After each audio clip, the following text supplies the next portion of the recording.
and Shalini are here to discuss something on IP, and we have a very exciting topic today, which is NFTs and copyright concern. So, Shalini, as usual, the opening remarks.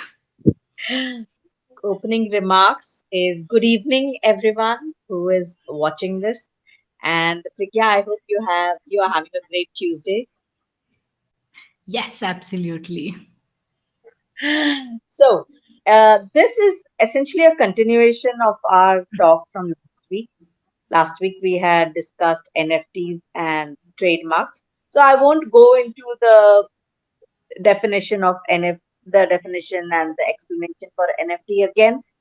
But if I touch upon it during the course of my talk, if someone pops up with a question, then yes, of course, I will answer it. We know that NFT and copyright are related concepts in the field of intellectual property, but they serve very different purposes.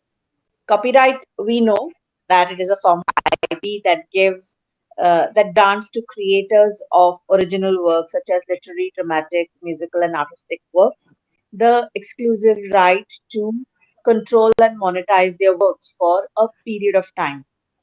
And copyright law protects the owner with various rights to distribute, reproduce, and publicly display the work.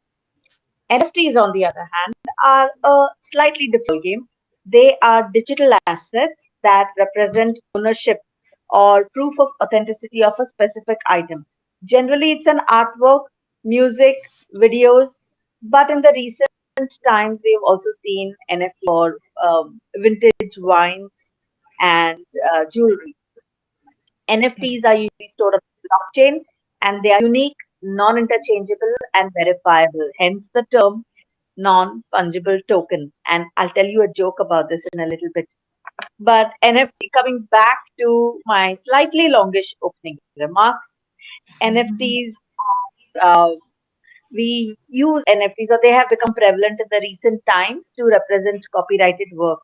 And it provides a different way, a new avenue for creators to protect and monetize their work in the digital world. So, Correct. a bit long-winded opening remark, but dealing with a new topic, you have to touch on all the aspects of Various aspects, yeah. So, Shalini, probably we should start with it. I think NFTs, as we say, is a double-edged sword. On one side, it is giving a lot of commercial benefits to artists, creators, authors, but on the other side, the copyright infringement chances increases because of them being in the digital space. So we have both the aspects associated with it, and because we are discussing copyright, it's literary, artistic, musical, or software programs or dramatic work, and anything which has capability of being digitized has a capability of being an NFT, right? So so there are so many chances of copyright infringement and issues happening in this space. So can you tell us something more about it? Yeah, I think as soon as there is a technology or a new creation, then infringement is right behind it, like Yeah. a shadow. So I think I don't know if we discussed this last week, but uh, Hermes had a bag called the Birkin bag, Yeah. and there was an artist called Mason Rothschild who created images of this Birkin bag and they called it Meta Birkin or something, and started selling the NFTs. And Hermes sued him, and I think they recovered quite a lot of damage because right they felt, and rightfully so, that he was infringing, that people would get easily misled thinking that the Meta Birkin comes from Hermes, who is the manufacturer of the Birkin bag. Uh, we also had in the recent times, um, there is this website called Lazy Ape, Bored Ape, and Bored Ape had about 10,000 images of apes with different expressions, and uh, celebrities were purchasing those tokens. Yeah. And there was a similar website called Lazy Ape. Uh, so there is, I think, Bored Apes images were being copied by another website.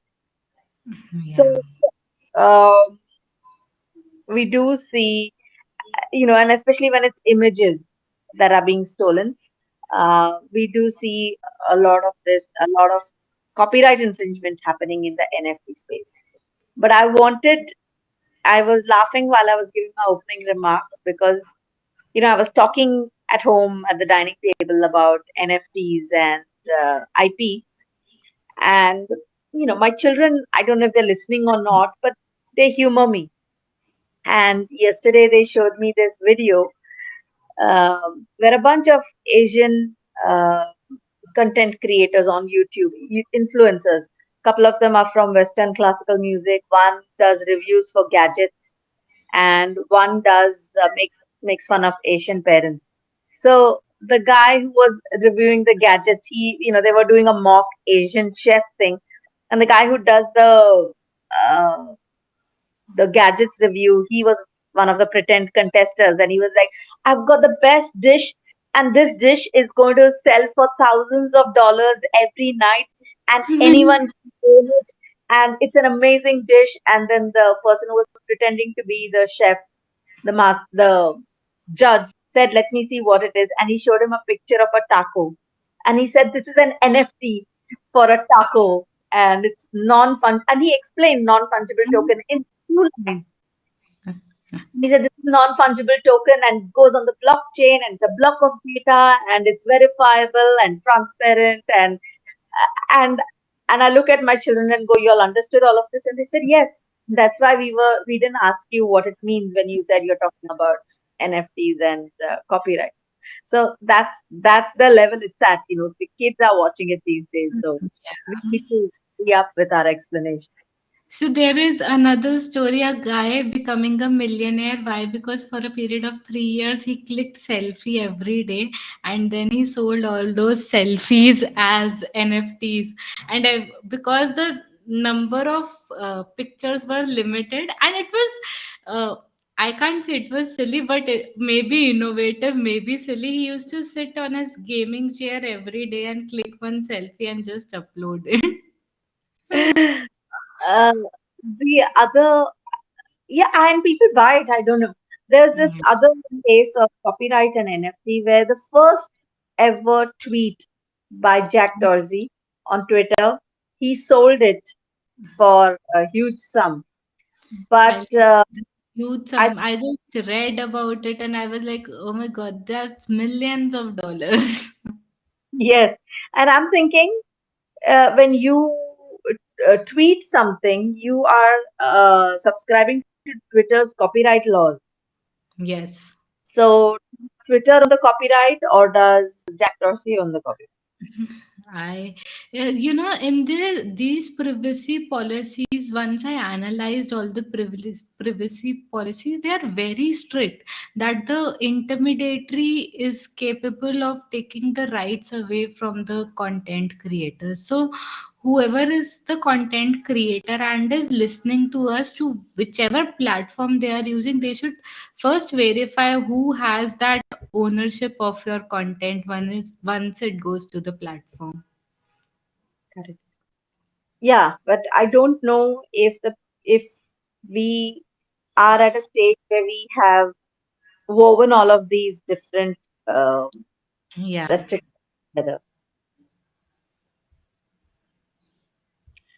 NFTs, and you rightly said that NFTs are digital assets, and because of that, they can be copied easily and reproduced easily. So we don't have laws in place yet. They are still being governed by regular IP laws. Correct. And so creators should be careful what NFTs they are selling, and that they are not selling things that they don't have rights to. And buyers, on the other hand, also should be aware of owning an NFT. They should conduct a due diligence before they go and purchase the NFT. And Shalini, with NFTs probably comes the licensing agreement, because, for example, if I buy an NFT, so that is a single-use NFT. I am the owner of it. I can't replicate it. I can't transform it. I can adapt it and sell it to somebody else. But probably, if I want to give that license to somebody, I should ask the owner to give me this license along with NFT. Maybe the digital art form, I want to convert it into something else. So I think these concerns are also yet to be addressed, because owning a simple NFT would mean that owning that image. I cannot do any commercial things with that, or I cannot replicate it into many images. So I think we need to be careful with that aspect also, because copyright will remain with the author. Yeah, absolutely. Just it's like buying a. If I was to go to the shop and buy a Harry Potter uh, Hmm. full copy, I cannot make photocopies. I cannot do Correct. anything with it unless I have a license from J.K. Rowling or whoever the publisher is. Correct. Absolutely. There are artists who are um, doing things and making NFTs and issuing Hmm. NFTs of copyrighted artwork, and Hmm. there is no action being taken against some of them. For Hmm. example, Jay-Z sold an NFT for a song um, for $50,000 or something. But he doesn't own the copyright to the original song. It was a song that was in a Broadway musical. So whether that sale of that particular NFT was legal, whether the buyer actually has any rights to the underlying song is something that we don't know yet. But then of course it's Jay-Z, so we're not going to question him. And I also was reading something about Mona Lisa and NFT issued by Mona Lisa. But the copyright to Mona Lisa is owned by the Louvre, the museum, and they have not given permission to the artist for the creation of that NFT. Hmm. But I haven't seen any litigation in this space in respect of these two artworks. Correct. Don't know. I think there are all these things are yet to be taken up by court, but it's an interesting scenario where maybe the attorneys are certain that this is a copyright infringement, because at the end it's replication of a copyrighted work. So if that is happening for commercial benefits, it can be a copyright infringement. So yeah, maybe courts will come up and be stricter, and once the courts are stricter, people will get to know about, okay, we'll have to do the licensing agreements also along with NFTs. Absolutely. So we have a ways to go, but this is a seems like an interesting space to watch. Correct, correct, correct, absolutely. So I think the world of NFTs it's just evolving so fast, and I find it quite fascinating personally. But it's also like you said a couple of seconds ago that it's also riddled with IP concerns.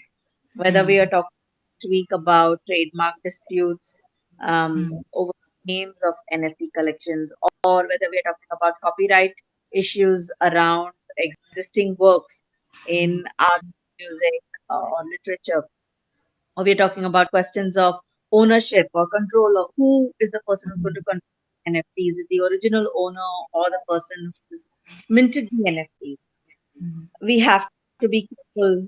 Both the creators and the buyers should watch out uh, because it's potentially filled with landmines, legal Yeah. landmines, and ensure that they are not infringing, just like in the physical realm, that Hmm. digital realm, they are not infringing on anyone else's intellectual property rights. Yeah. I think that's all. Do we have something else to share around? Because you concluded it very beautifully, so I don't think I have anything to add on this. Yeah, I think there isn't. Uh, these are all the cases that we could dig up between us, and like Correct. I said, to watch. So if something crops up, we'll definitely do another episode, and we'll have another chat about it and revisit the topic. I'm pretty Correct. sure we're going to be visiting this topic quite a bit. I think as soon as we hear any judgment from the court, we'll be again back with NFT and IP issue, discussing the what happened at the court. Yes, of course. So, Right. listeners, thank you so much for joining. Probably we'll meet again next Tuesday, same time. Thank you. See you around. Bye, Prigya.